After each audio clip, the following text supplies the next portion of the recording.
आपल्याला बाळ झालं म्हणून सगळं झालं असं नाहीये. हाय हॅलो नमस्कार, कशा आहात सगळे? पायलच्या मिनी व्लॉग मध्ये सगळ्यांचं स्वागत आहे. खूप दिवसानंतर ना मस्त छान छान रेडी होऊन मिनी व्लॉग करतेय.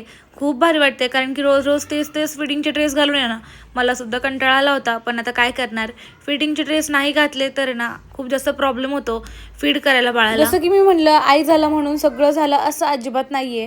का माहितीये का, हे बघा, आपला कम्फर्ट सोडून आहे ना आपल्याला बाळाच्या कम्फर्टनुसार जगावं लागतं. 2 दिवस खूप जास्त गरमी वाढली म्हणून आम्ही ना कूलर वापरत होतो, पण बाळाला काही जास्त हवा लागत नव्हती. तरी सुद्धा बाळाला थोडीशी सर्दी जाणवली, म्हणून आता आम्ही दोघं आहे ना गरमीतच झोपतो एक वरती फॅन ठेवून. तुम्ही विचार करा. आणि आता आमची तर सारखी लाईट सुद्धा जायला लागली ना, म्हणून तुम्ही सजेस्ट केला ना तो छोटासा फॅन, जो इलेक्ट्रॉनिक फॅन आहे, तो आम्ही बाळासाठी घेणार आहे. आता तुम्ही सगळे मला ओरडत असताना की थंड पाण्यात हात नको घालू दीदी, नंतर तुला खूप जास्त त्रास होणार आहे.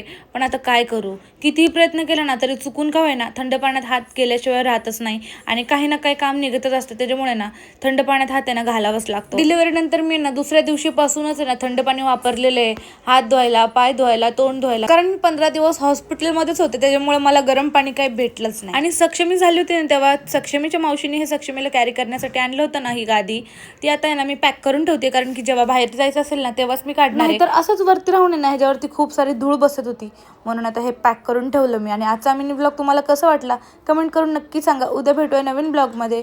बाय. कमेंट करायला विसरू नका.